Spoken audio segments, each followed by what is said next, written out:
Today's guest is Michael DeRosa Sr. Michael DeRosa joined the US Army while still a senior in high school in 1982. He served continuously for over 23 years, retiring from the Green Berets in 2005, about 2 months after returning from a 3-year deployment as a military contractor for the US Army in Iraq. He began experiencing ataxic symptoms. At the end of 2012, Michael received the diagnosis of progressive ataxic disorder.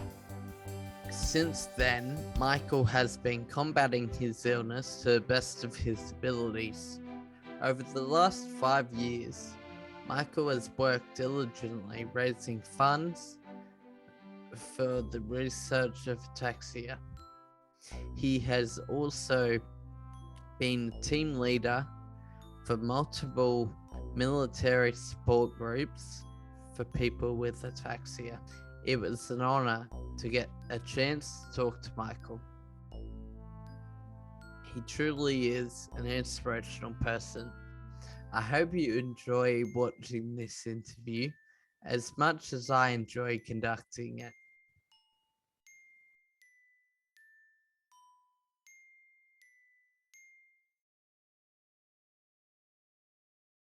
Could you give the viewers and I an insight into the journey you've traveled so far with your illness?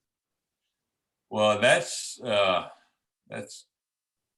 kind of a cool question in a sense, because that would now take over the course of nearly 10 years, because I first started having symptoms in the middle of 2011. Actually, it was like around September, October 2011, after coming back from Iraq.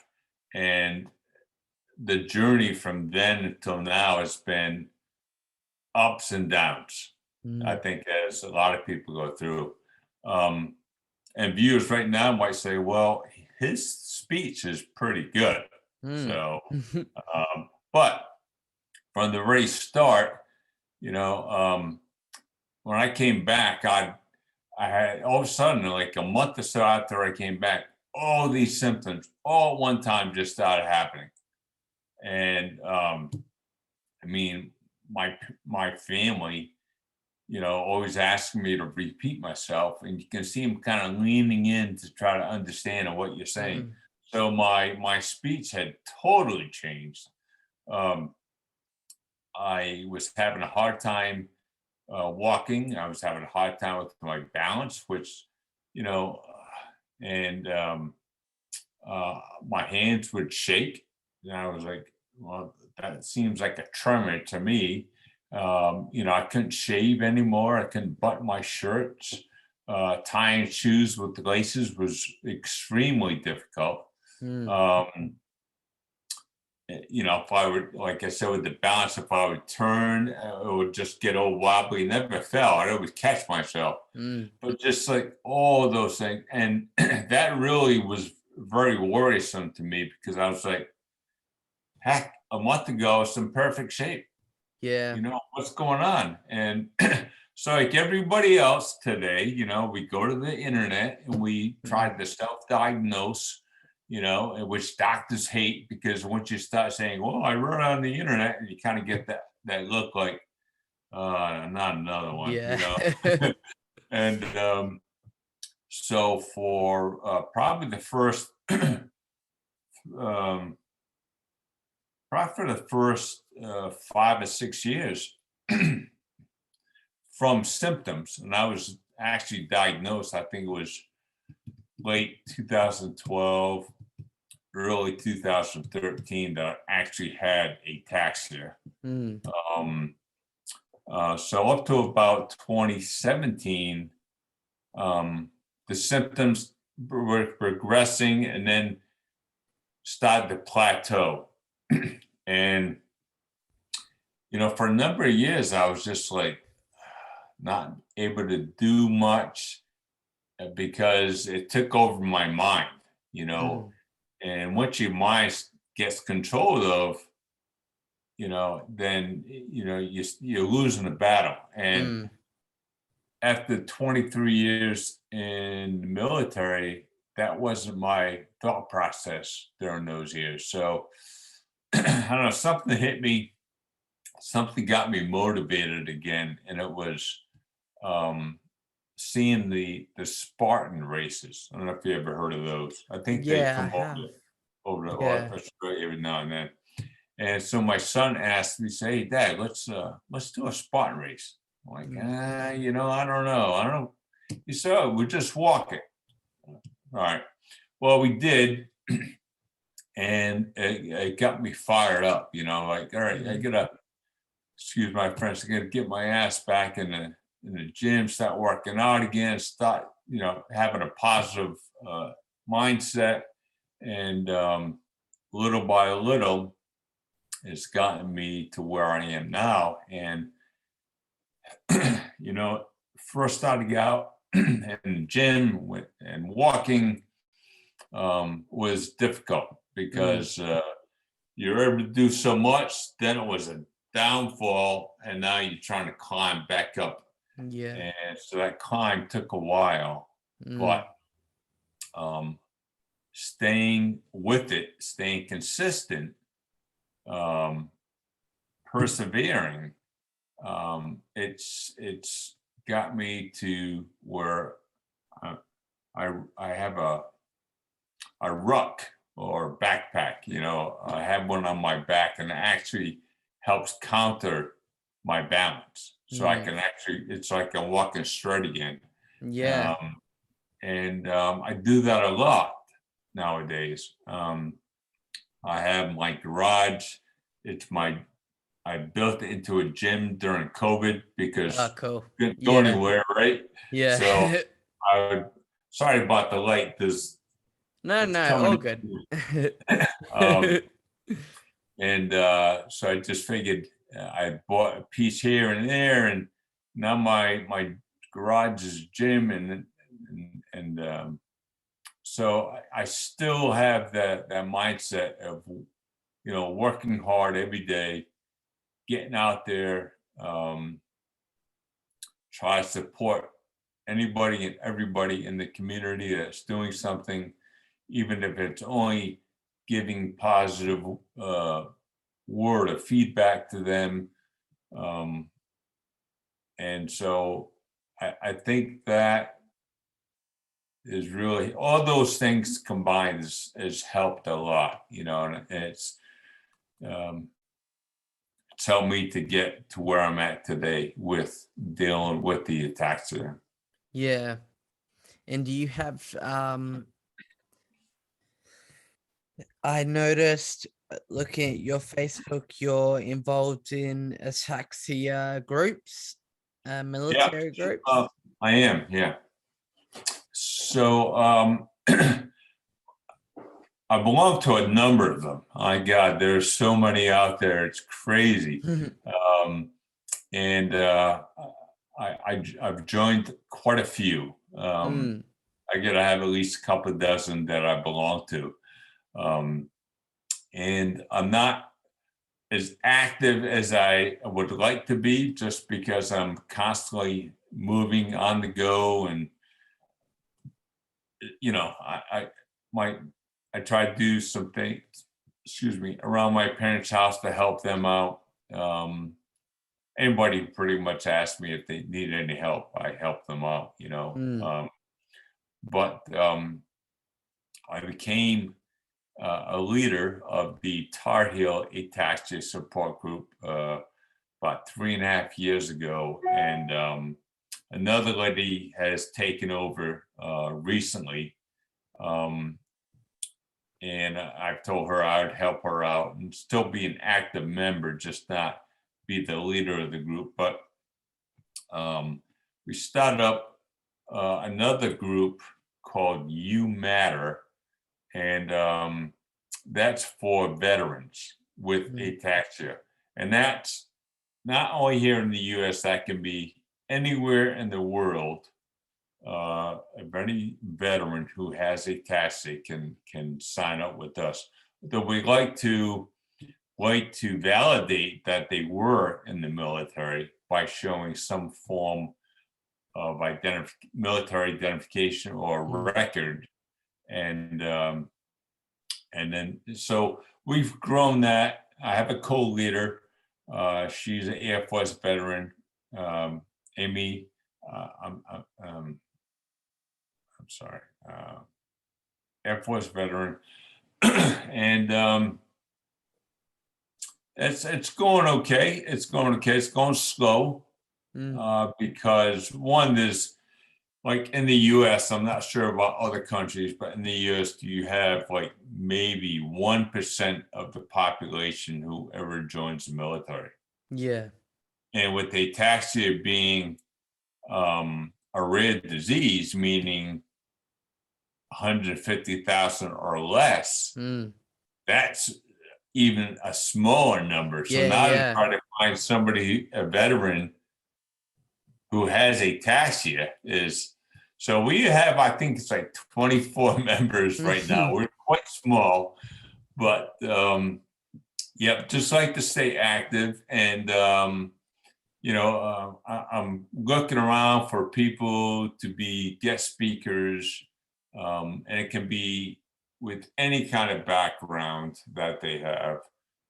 So trying to keep the group active like that is kind of difficult because nowadays it's hard to find people who will speak because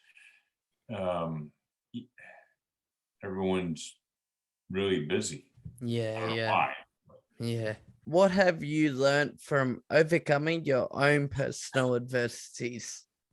Kind of goes back to that thought process that we talked about a little bit earlier.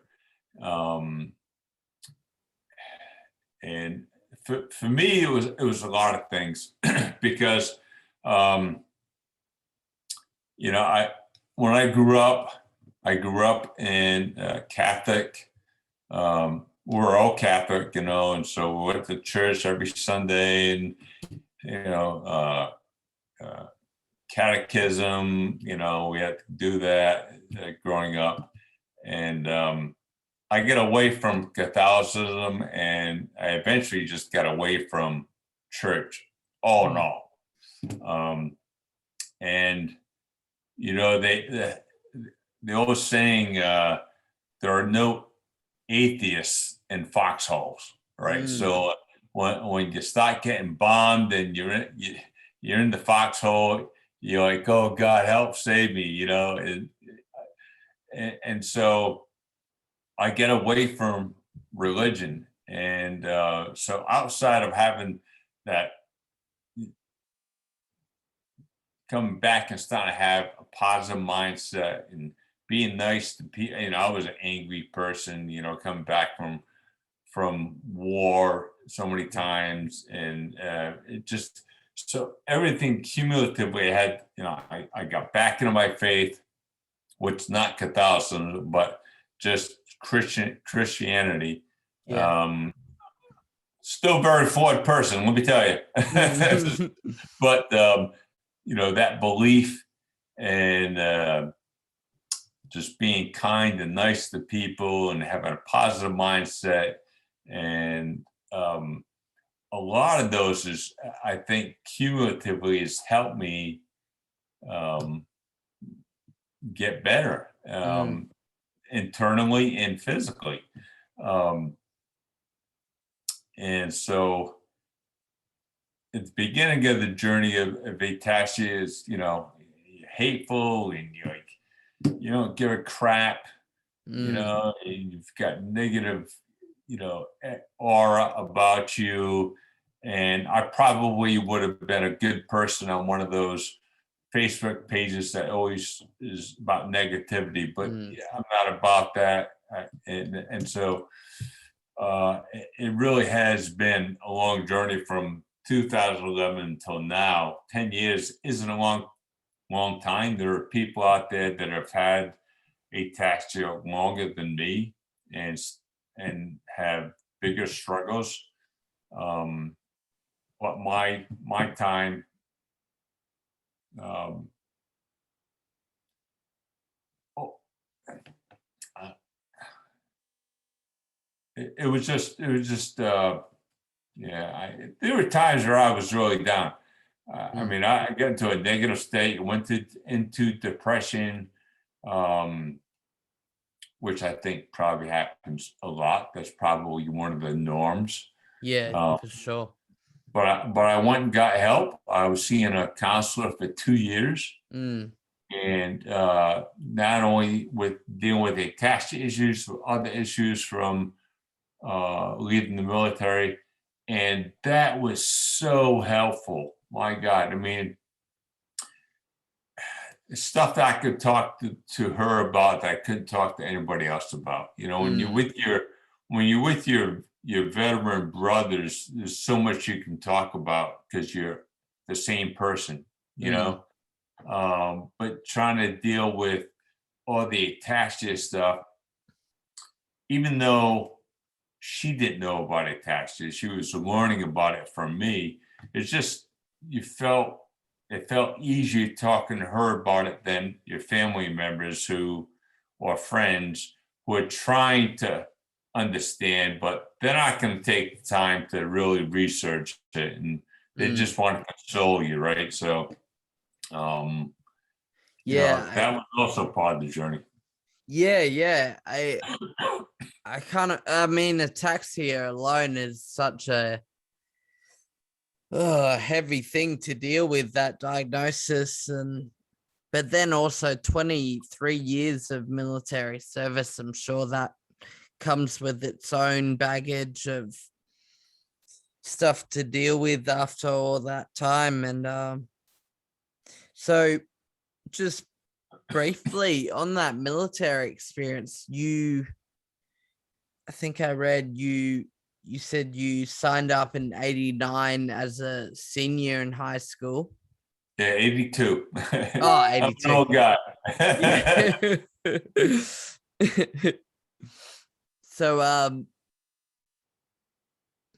in the military, were you a Green Beret for that whole period, or was there, if you don't mind talking about it?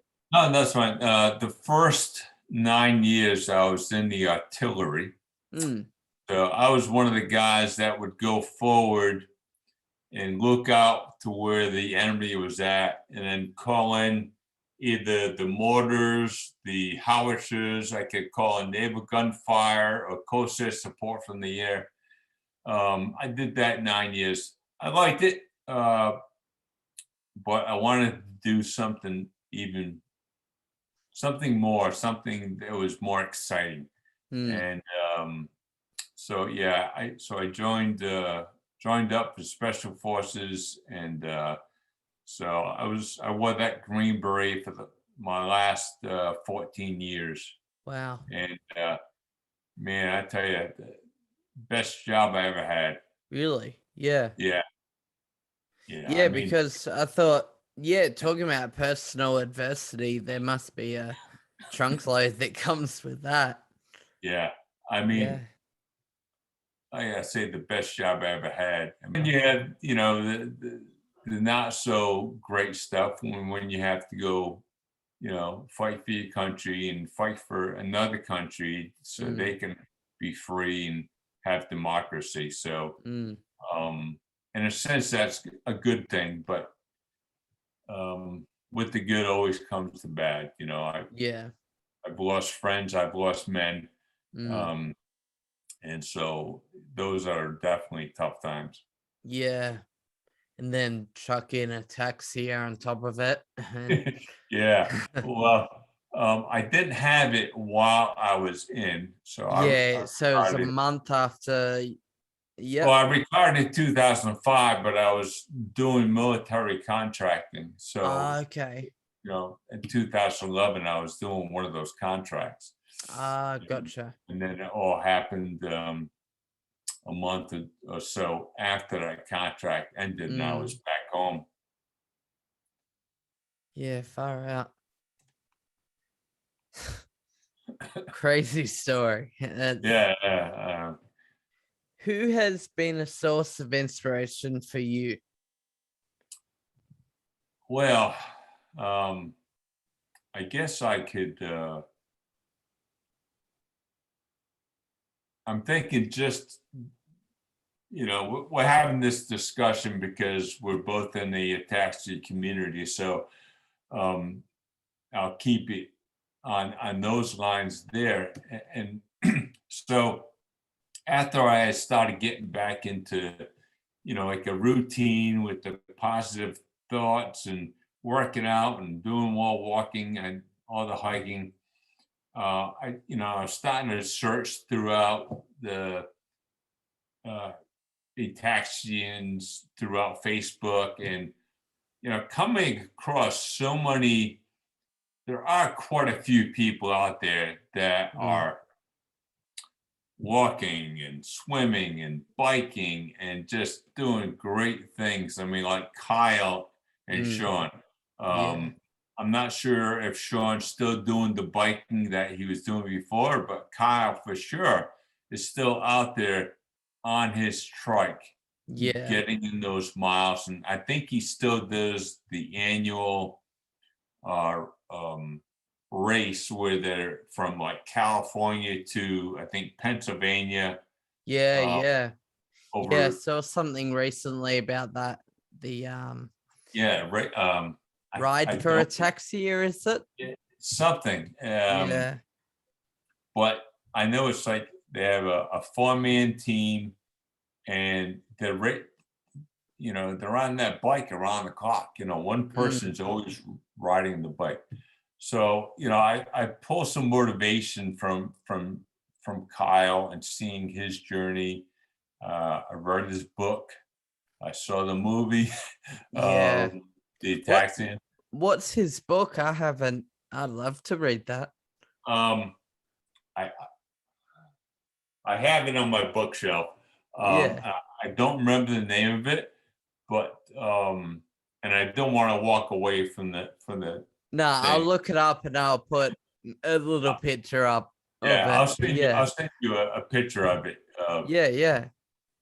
But once I started reading it, I didn't want to put it down. I think it took me two sittings to read the book. Wow. It was quite interesting. Yeah. Yeah, page turner. And there are like there's another guy. His name is, I'm not sure what type of ataxia he has. His name is Brent Mazarin. Brett Mazarin. Mazarin. I'm sorry, Brett Mazarin. And so he's like the push-up king. He tried to go for the world record of push-ups, came short of that, but he's constantly, he's got live feed videos, and I'm gonna say he's way up there. He's like in the hundreds of thousands of push-ups so far he's been doing.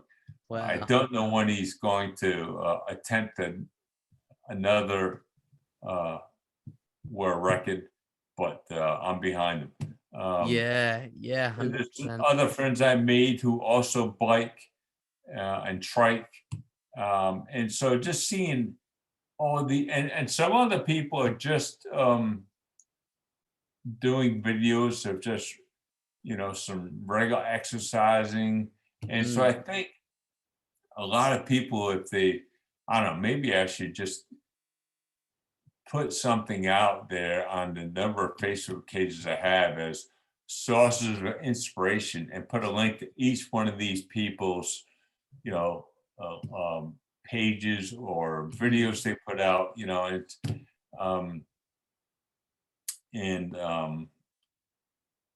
there's a woman who, I don't know if you know this guy. He's up in Toronto. His name is Mark Dessau. So Mark, he started up a few groups himself. He also did some videos in the morning. Every morning, he did it for a while on exercises. And then there's a lady also from Toronto. Her name is Natalie Monica.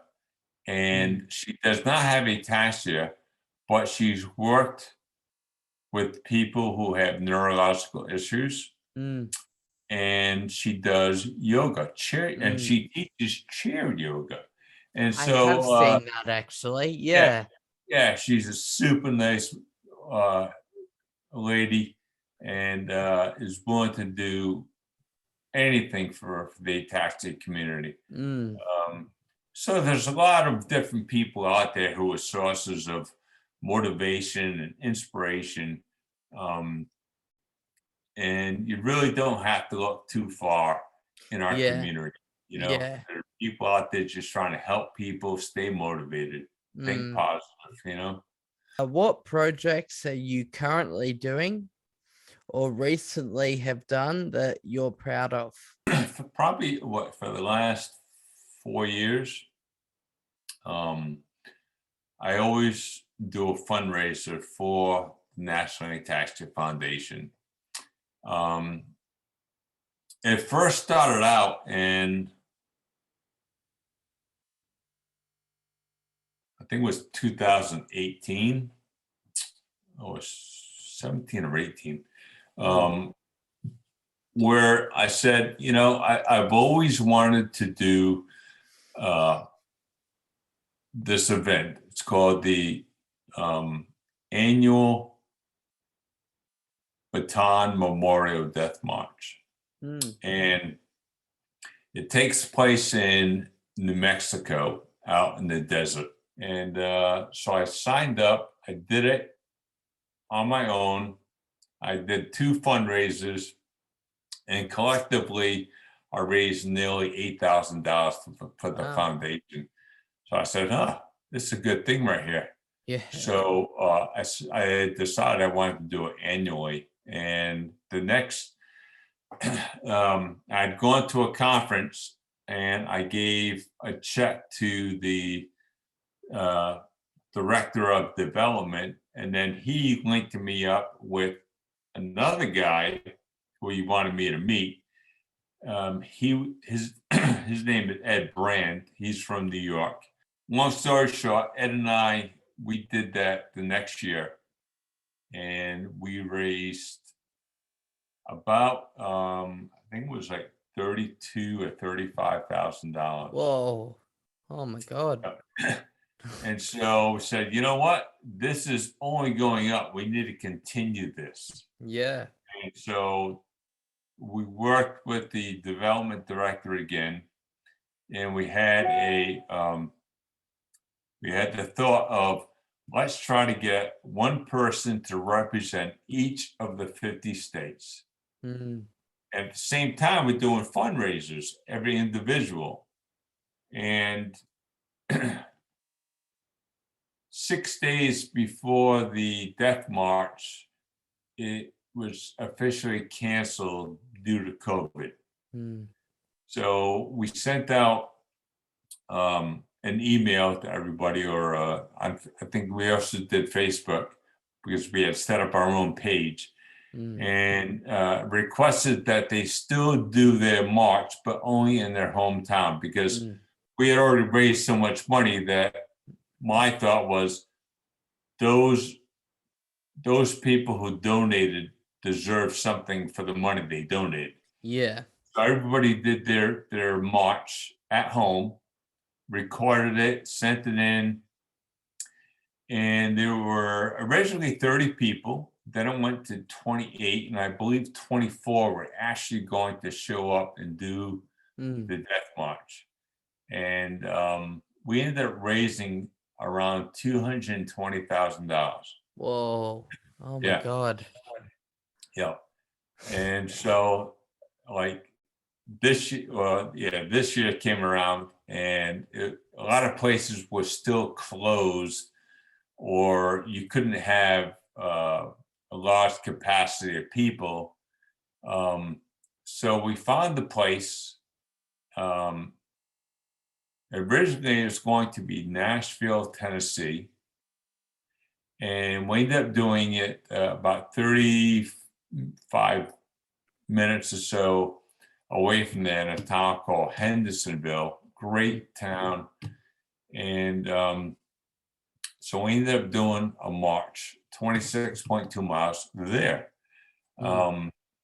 We only had,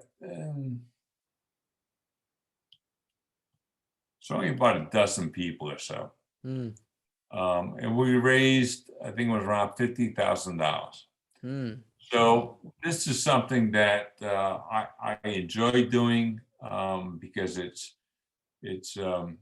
and I'm proud of doing it. Because it's a great cause. It's a great it's a great event for a great cause to help try to find a cure. Yeah. So the money's going towards ataxia research. Exactly. Yep. Far out. That's hundreds of thousands of dollars over the last few years. That's crazy. Yep. Oh, God. What are some future projects or prospects you'd like to tackle going forward? Well, I had started this actually a few years ago. I was myself and the gentleman I talked to, Ed Brand, we had done that march, and when we were at the conference, we were told, hey, we want you and Ed, we're going to call you guys up on stage. They did like a montage video. And then there was kind of a Q&A session with both of us. And before that was over, I had made mention on stage, and also had posted in my Facebook that I wanted to continue doing something bigger. And what that was I had said I wanted to go to each of the 50 states and do at least a 10-mile hike in each state, spreading awareness of ataxia. But I also want, even bigger, I wanted to do one on every continent. Wow. And so I had started that, and I hit, I think it was 6 states. But then COVID hit, so pretty much for 2 years, we haven't really been able to do anything. Yeah. Matter of fact, I was in Australia before I made that commitment. So now I got to go back to Australia to do that. But one place that I want to go to and spread awareness, tackle, and then spread awareness at the apex, at the peak, is going to Tanzania. So I'm hitting Africa, or I'm hitting that continent, right? Yep. But go to Tanzania and hike Kilimanjaro. Yeah, and wow. Be on the top of the mountain, with a flag spreading awareness of ataxia. That'd be crazy. Yeah. That's probably the biggest project or goal that I would like to do. It's incredibly inspirational, all that fundraising stuff you're doing. It's great to hear about all of it. I mean, it's once I started doing it, and I kept seeing the numbers increase, and the amount of people that wanted to be a part of it, instead of it being a solo mission, now it's become a team. And that's really everything is so much better when you work as a team, and if you don't, you don't have that team, it's so much harder to get through stuff. And that's whether we're doing a fundraiser or we have a team of support people that support us, right? So, whether it's every day, family, friends, no matter what. So, I'm just glad to see that it's growing, and hopefully it will continue to grow. And hopefully that teamwork, even in our community, we're there to help each other. Yeah. Awesome. Well, thank you, Mike. I Yeah. really appreciate you taking the time out to talk to me today. Or Oh, tonight for no, me. thank you. Yeah, right. I Yeah. was gonna say that. Yeah. I appreciate you having me on. It was great to be a part of this, and I definitely hope we stay in contact. I will send you Yeah. some information that we talked about, and Yeah, 100%. yeah, cool. Yeah. Wicked. All right. Thank you, Mike. All right, Kara, take care, man. See you, mate.